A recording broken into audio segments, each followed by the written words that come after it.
이 나이가 되니까 사람들이 하나둘 곁을 떠나는 걸 보게 되더군요. 젊을 땐 그런 일이 멀게만 느껴졌는데 어느 날 문득 나도 그 끝자락에 서 있다는 걸 알게 됐지요. 저도 그랬어요.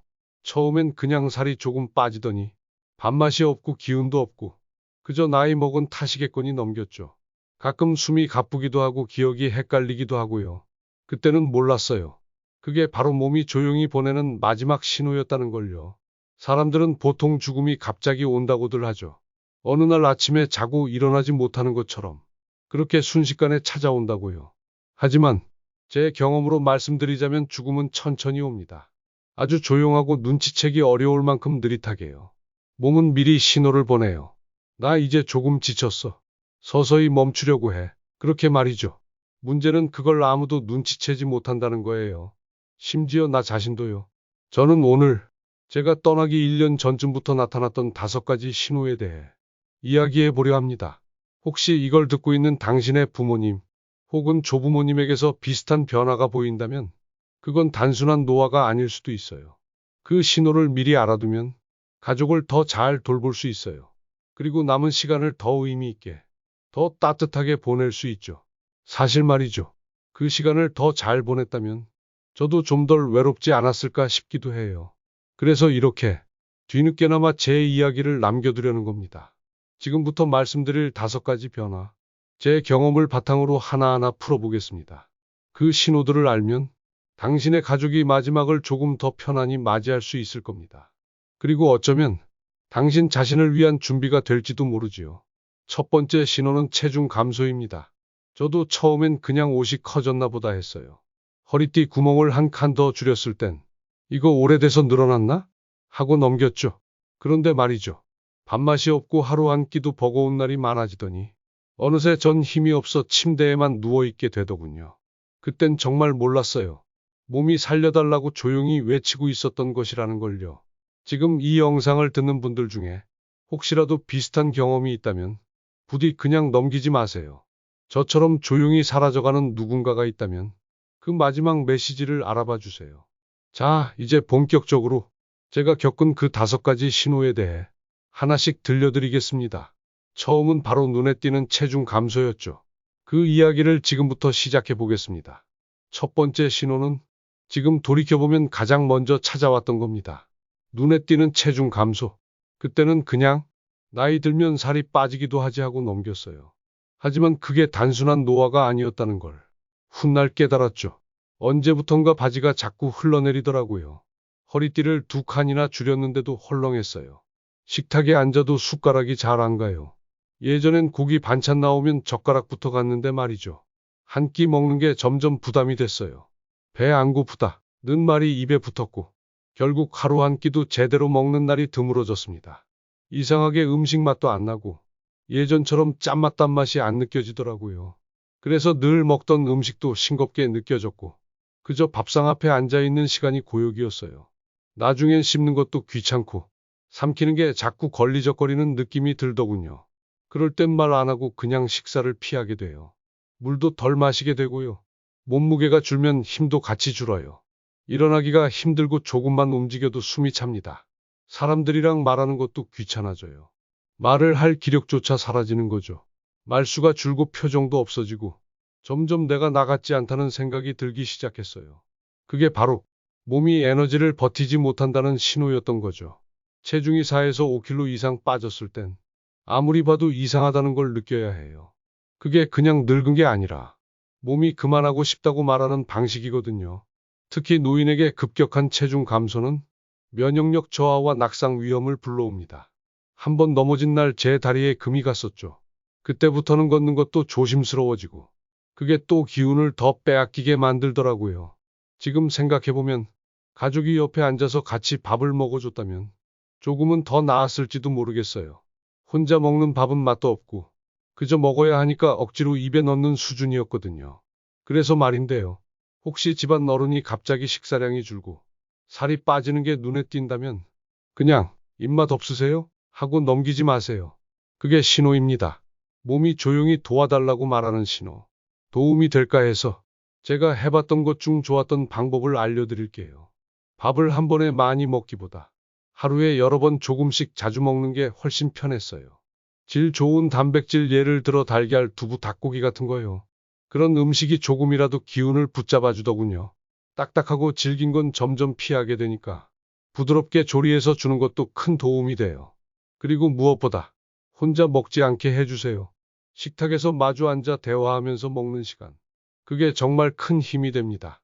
그냥 먹는 시간이 아니라 살고 싶은 시간이 되거든요.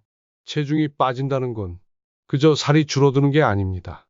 살아가려는 의지가 약해지고 있다는 신호예요. 제가 그걸 뼈저리게 느꼈거든요. 그래서 이 말을 남겨두고 싶었습니다. 누군가 나처럼 천천히 사라지고 있는 분이 있다면 제발 그 신호를 놓치지 마세요.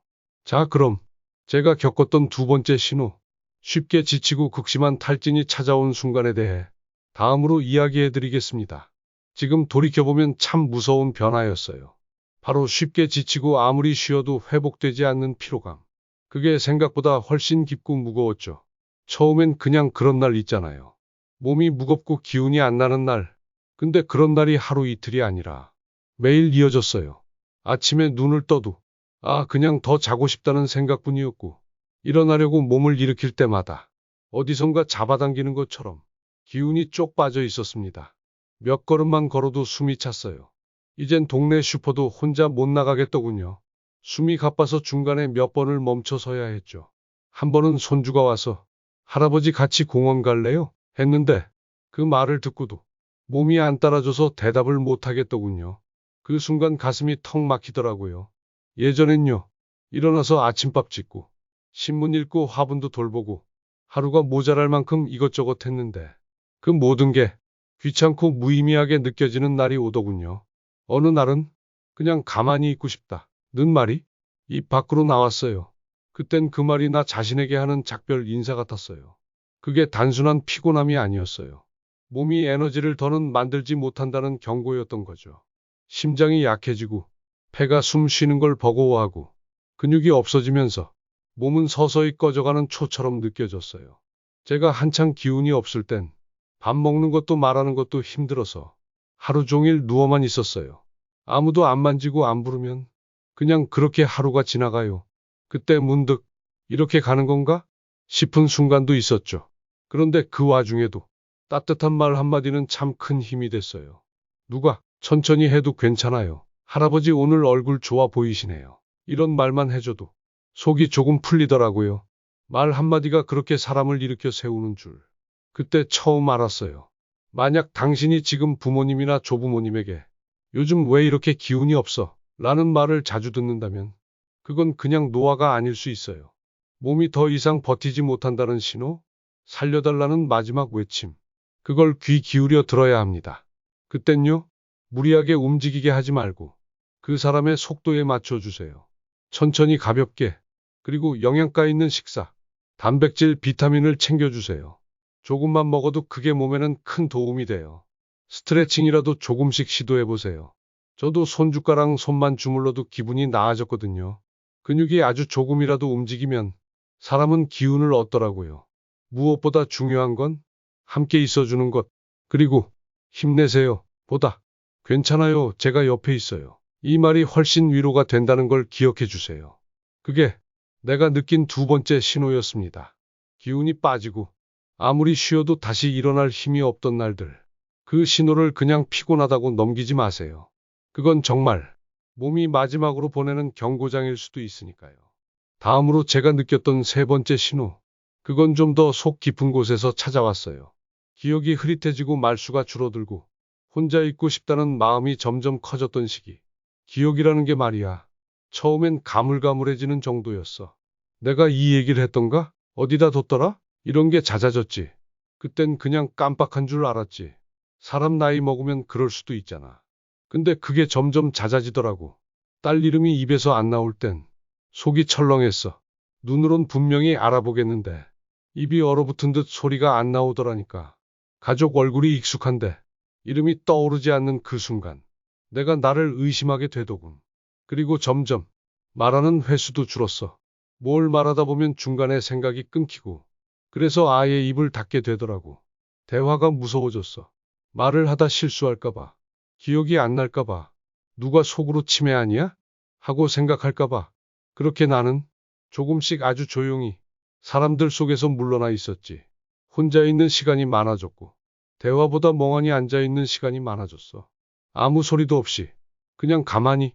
주변에서 보면, 요즘 왜 이렇게 조용하세요? 기운 없으세요? 그러는데, 사실은 내가 점점 안으로 들어가고 있었던 거야.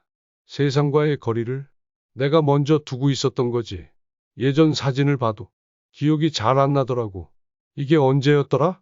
하다가 그냥 덮어버리는 날도 있었지. 그럴 때 가족 중 누가 옆에서 이 사진 기억나세요? 그때 놀러 갔던 날이에요. 하고 웃으며 말해주면 얼마나 따뜻했는지 몰라. 기억이 흐릿해도 감정은 남아있거든.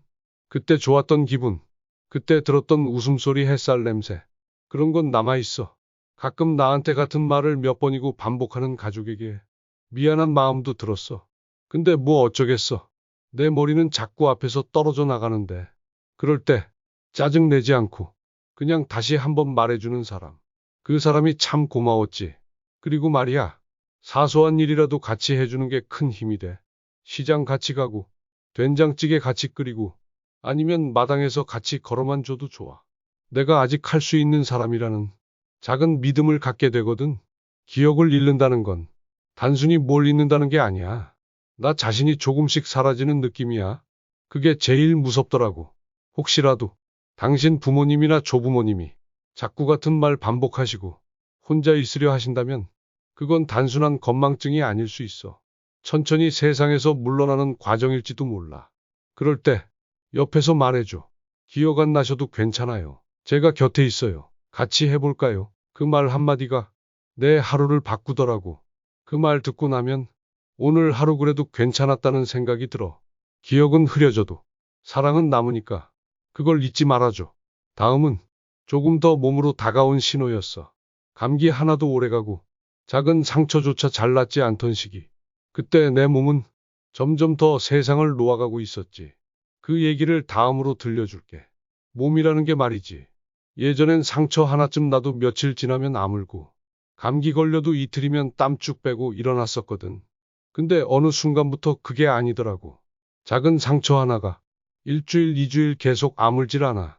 거즈를 붙였다 떼어도 그 자리가 빨갛게 부어있고 따끔거리고 별거 아니라고 생각했는데 그 작은 상처 때문에 병원까지 가게 될 줄은 몰랐지. 감기도 그렇더라. 코가 맹맹하고 기침이 나오길래 며칠 버티면 괜찮아지겠지 했는데 한참을 끌더니 결국 폐렴 진단을 받았어. 예전 같으면 따뜻한 차 마시고 하루 이틀 푹 쉬면 나았는데 그땐 아무리 쉬어도 몸이 안 따라줬지. 그때 깨달았어. 내 몸이 스스로 나을 힘을 잃었다는 걸. 면역력이 약해졌다는 건 그냥 쉽게 아프다는 말이 아니야. 몸이 더는 싸울 힘이 없다는 뜻이거든. 몸속에 병균 하나, 바이러스 하나도 이젠 감당이 안 되는 거지. 그래서 어느 날부턴가 손을 자주 씻게 되고 사람 많은데 가는 게 꺼려졌어. 몸이 예민해지고 이 작은 감기도 혹시 큰일로 번지지 않을까 하는 불안이 늘 따라붙더라고. 가족 중 누가 엄마 이건 괜찮아요. 며칠 지나면 나아요. 라고 말해도 난 속으로 생각했지. 나는 그 며칠을 버틸 수 있을까? 그 정도로 내 몸이 약해졌다는 걸 스스로가 제일 먼저 알게 돼. 그리고 그게 참 서글퍼. 옛날엔 내가 가족 건강 챙기던 사람이었는데 이제는 감기 하나에도 조심하세요라는 말을 듣는 입장이 되었다는 게. 그래도 그 시기에 가장 힘이 됐던 건 누군가 내 곁에 있어줬다는 거였어. 차 한 잔 건네주면서 따뜻하게 드세요. 수건 데워놨어요. 오늘은 조금 나아지셨어요? 그 말이 병보다 더 큰 약이 되더라. 그리고 작은 것들이 생각보다 중요해져. 방이 너무 건조하면 안 되고 손톱이 길면 상처 나기 쉽고 조금만 춥게 입어도 바로 컨디션이 나빠져. 이제야 알게 됐지. 늙은 몸은 하나하나 신경 써야 간신히 유지된다는 걸. 지금 이 이야기를 듣고 있는 분들께 부탁하고 싶은 게 있어요. 부모님이나 할머니, 할아버지가 요즘 상처가 잘 안 낫는다. 감기가 너무 오래간다. 기운이 하나도 없다. 이런 말씀을 하시면요. 그걸 절대 그냥 지나치지 마세요. 그건 단순한 몸살이 아니에요. 몸이 이제 그만 쉬고 싶다는 신호일지도 모르거든요. 그때 필요한 건 치료보다 돌봄이에요. 물 많이 드시게 하고 방 건조하지 않게 해드리고 부드러운 옷 입혀드리고 가까이 있어주는 거, 그런 것들이 이젠 가장 큰 보약이에요. 나처럼 말하지 못하고 조용히 아픈 분들이 있다면 그들의 몸이 보내는 작은 신호들, 제발 귀 기울여 주세요. 그리고 이제 그 다음 신호는 몸의 가장 깊은 곳에서 시작됐어요. 숨 쉬는 게 달라졌고 손발이 자꾸 차가워졌지. 내가 내 몸의 끝자락에 서 있다는 걸 그때 느꼈어. 계단 몇 개만 올라가도 가슴이 벌렁거리고 숨이 목까지 차오르는 느낌이 드는 거야. 예전엔 천천히라도 혼자 집 앞 언덕 정도는 걸었는데 이젠 그 길이 너무 길게 느껴지더라고. 한 번은 밤에 자다가 숨이 가빠서 눈을 떴어. 별일 아니라고 생각했는데 그런 밤이 한 번, 두 번 계속 반복됐지. 그러다 어느 날은 내 손끝이 차가운 걸 느꼈어. 손이 차가운 날은 많았지만 그날은 이상하리만큼 쏙까지 시리더라고. 손발이 점점 얼음처럼 변해갔고 거울을 보면 내 얼굴빛이 희끄무레하다 못해 푸르스름해 보일 때도 있었어. 그때 내 몸이 안쪽으로만 에너지를 모으고 있다는 느낌이 들었어. 중요한 장기들, 심장, 폐, 뇌 같은 데만 피를 보내고 손발은 이제 더는 신경 쓸 여유가 없다고 말하는 것 같았지. 그게 바로 몸이 마지막을 준비하는 방식이더라고. 숨이 불규칙해지고 숨 쉬는 속도가 갑자기 빨라졌다 느려졌다. 깊게 쉬려고 해도 얕은 호흡만 이어지고 마치 몸이 이제 그만하자고 말하는 것 같았어. 그리고 그런 날은 몸뿐 아니라 마음도 조용해져. 그냥 조용히 누워있고 싶고 말도 생각도 줄어들고 그냥 이불 속에서 숨만 쉬고 있으면 지금 이대로 멈춰도 괜찮겠다는 생각이 스치지. 손주가 손을 잡아줬을 때 그 손이 따뜻해서 참 고마웠어. 이 작은 온기를 내 몸이 기억할 수 있을까? 그런 생각도 들었고 그날 이후로 누가 내 손을 잡아줄 때 그 따뜻함이 전부였어. 그게 사랑이라는 걸 살면서 그렇게 또렷하게 느껴본 적이 없었지. 그 시기엔 의사 선생님도 약도 중요하지만 가장 필요한 건 곁에 있는 사람이더라고. 숨이 가빠지고 말을 하기조차 힘든 그 순간에 누군가 곁에서 괜찮아요. 제가 여기 있어요. 그 말 한마디면 됐어. 이불을 잘 덮어주고 베개를 살짝 더 높여주고 가만히 손만 잡아줘도 마음이 조금은 편안해졌지. 그게 마지막이 되어간다는 걸 내 몸은 알고 있었던 거야.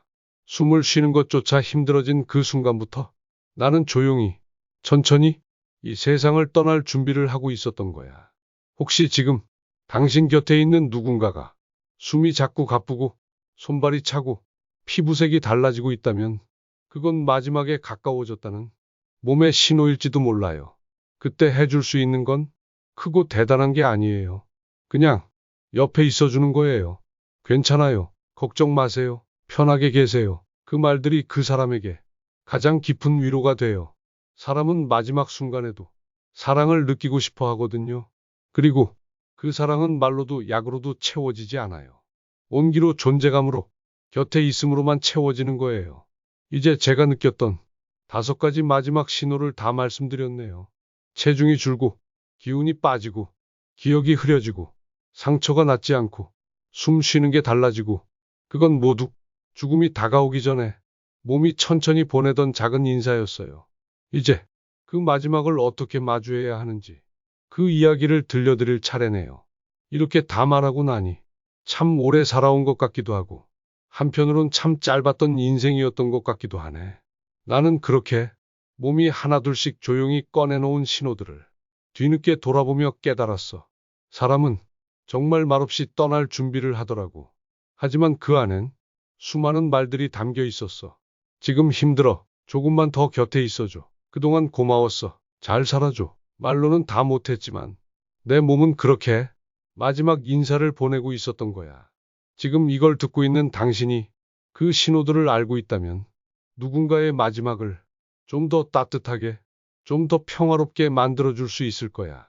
내가 가장 두려웠던 건 아프거나 숨이 차거나 몸이 망가지는 게 아니었어. 혼자 남겨진다는 것. 그게 가장 무서웠어. 그 마지막 순간에 누군가 내 손을 잡고 있어주고 괜찮아요. 제가 여기 있어요. 그렇게 말해주는 것만으로도 나는 눈을 감을 수 있었어. 그러니까 부디 기억해줘. 사람은 떠나기 전 조용히 인사를 건넨다는 걸. 그걸 놓치지 않고 받아줄 수 있는 사람. 그게 바로 가족이고 사랑이야. 남은 시간이 얼마나 될지 누구도 알 수 없지만 그 시간이 외롭지 않은 시간이 되도록 곁에 있어줘요. 그게 우리가 서로에게 해줄 수 있는 가장 깊은 사랑이니까요. 내 이야기가 당신 마음에 조금이라도 닿았기를 바라요. 그리고 혹시 당신 곁에도 조용히 무언가를 말하고 있는 사람이 있다면 오늘부터는 그 이야기를 귀 기울여 들어주세요. 이 목소리를 여기까지 들어주셔서 정말 고마워요. 살아있는 동안 사랑을 주고받을 수 있다는 것. 그게 얼마나 소중한지 나는 이제서야 알겠네요. 그리고 마지막으로 혹시 이 이야기가 당신에게 작은 도움이 됐다면 이 늙은이의 바람 하나 들어주실 수 있을까요? 구독, 좋아요, 그리고 주변 사람에게도 이 이야기를 살며시 전해주세요. 누군가의 마지막이 조금 더 따뜻해질 수 있도록. 고맙습니다. 끝까지 들어주셔서 정말 고맙습니다.